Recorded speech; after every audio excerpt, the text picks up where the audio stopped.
ಎಲ್ಲರಿಗೂ ನಮಸ್ಕಾರ ಪ್ರಿಯ ವೀಕ್ಷಕರೇ. ಸ್ಯಾಂಡಲ್ವುಡ್ನ ದಾಸ ಎಂದೇ ಕರೆಸಿಕೊಳ್ಳುವ ನಿಮ್ಮೆಲ್ಲರ ನೆಚ್ಚಿನ ಚಾಲೆಂಜಿಂಗ್ ಸ್ಟಾರ್ ದರ್ಶನ್ ರವರು ಮಾಧ್ಯಮ ಮಿತ್ರರೊಂದಿಗೆ ಕ್ಷಮೆ ಕೇಳಿದ್ದಾರೆ ಎಂಬ ಅನಾಮಿಕ ಪತ್ರವೊಂದು ಹರಿದಾಡುತ್ತಿದೆ. ಈ ಪತ್ರದ ಅಸಲಿಯತ್ತೇನು ಅಂತ ನಾವು ತಿಳ್ಕೊಳ್ಳೋಣ. ಅದಕ್ಕಿಂತ ಮುಂಚೆ ನೀವು ನಮ್ಮ ಚಾನಲ್ನ ಸಬ್ಸ್ಕ್ರೈಬ್ ಆಗಿಲ್ಲ ಅಂದರೆ ಸಬ್ಸ್ಕ್ರೈಬ್ ಮಾಡ್ಕೊಳ್ಳಿ ಮತ್ತು ಪಕ್ಕದಲ್ಲಿರೋ ಬೆಲ್ ಐಕಾನ್ ಕೂಡ ಕ್ಲಿಕ್ ಮಾಡ್ಕೊಳ್ಳಿ. ನಟ ದರ್ಶನ್ ಮಾಧ್ಯಮದವರಿಗೆ ಕ್ಷಮಾಪಣೆ ಕೇಳಿದ ಪತ್ರ ಒಂದು ಇದೀಗ ಸೋಷಿಯಲ್ ಮೀಡಿಯಾದಲ್ಲಿ ವೈರಲ್ ಆಗುತ್ತಿದೆ. ಮಾಧ್ಯಮದವರು ನಿಂದಿಸಿದ ಎನ್ನಲಾದ ಆಡಿಯೋ ಒಂದು ಕೆಲವು ದಿನಗಳ ಹಿಂದೆ ವೈರಲ್ ಆಗಿತ್ತು. ಈ ಆಡಿಯೋ ಕೇಳಿದ ಮಾಧ್ಯಮಗಳು ಅವರ ಸುದ್ದಿ ಪ್ರಸಾರ ಮಾಡುವುದನ್ನು ಮಾಧ್ಯಮದಲ್ಲಿ ನಿಲ್ಲಿಸಿದರು. ಕ್ರಾಂತಿ ಸಿನಿಮಾ ಇತ್ತೀಚೆಗೆ ರಿಲೀಸ್ ಆದಾಗಲೂ ಕೂಡ ಮಾಧ್ಯಮದವರು ಅದರ ಪ್ರಮೋಷನ್ ಕೂಡ ಮಾಡಲಿಲ್ಲ. ಹೆಚ್ಚಾಗಿ ಯೂಟ್ಯೂಬ್ಗಳಲ್ಲಿ ಸಿನಿಮಾವನ್ನು ಪ್ರಚಾರ ಮಾಡಲಾಗುತ್ತಿತ್ತು. ಆದರೆ ಇದೀಗ ದರ್ಶನ್ ಮಾಧ್ಯಮಗಳಿಗೆ ಕ್ಷಮಾಪಣೆ ಕೇಳಿ ಪತ್ರವೊಂದನ್ನು ಬರೆದಿದ್ದಾರೆ ಎನ್ನಲಾಗಿದೆ.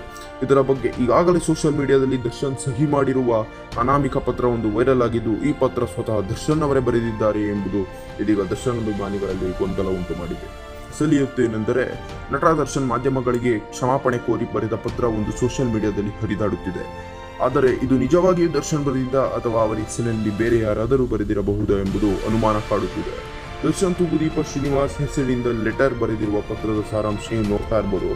ಈ ಪತ್ರ ಸೋಷಿಯಲ್ ಮೀಡಿಯಾದಲ್ಲಿ ಹರಿದಾಡುತ್ತಿದ್ದು, ಇದು ಎಲ್ಲರಿಗೂ ಗೊಂದಲ ಮೂಡಿಸಿದೆ. ಒಂದು ವೇಳೆ ದರ್ಶನ್ ಕ್ಷಮೆ ಕೇಳಬೇಕು ಎಂದಲ್ಲಿ ಅವರು ಪ್ರೆಸ್ ಮೀಟ್ ಮೂಲಕ ಕ್ಷಮೆ ಕೇಳಬಹುದಾಗಿತ್ತು, ಅಥವಾ ಸೋಷಿಯಲ್ ಮೀಡಿಯಾದಲ್ಲಿ ಅವರ ಅಕೌಂಟ್ಗಳನ್ನೇ ಒಂದು ವಿಡಿಯೋ ಮಾಡಿ ಪೋಸ್ಟ್ ಮಾಡಬಹುದು. ಆದರೆ ಈ ರೀತಿ ಅನಾಮಿಕ ಪತ್ರ ಬರೆಯುವ ಮೂಲಕ ಯಾವುದೇ ರೀತಿಯ ಕ್ಷಮೆಗಳನ್ನು ಕೇಳುತ್ತಿರಲಿಲ್ಲ. ದರ್ಶನ್ ಅಭಿಮಾನಿಗಳು ಹೇಳುವ ಪ್ರಕಾರ ಈಗಾಗಲೇ ದರ್ಶನ್ ಅವರೇ ಮಾತಾಡಿದಂತೆ ಕೆಲವು ಸುಳ್ಳು ಆಡಿಯೋಗಳು ವೈರಲ್ ಆಗಿದ್ದು, ಈಗ ದರ್ಶನ್ ಅವರನ್ನು ಕ್ಷಮೆ ಕೇಳಿದ ಬರೆದು ಪತ್ರವಲ್ಲ ಎಂದು ಅಭಿಮಾನಿಗಳು ಸೋಷಿಯಲ್ ಮೀಡಿಯಾದಲ್ಲಿ ತಿಳಿಸಿದ್ದಾರೆ.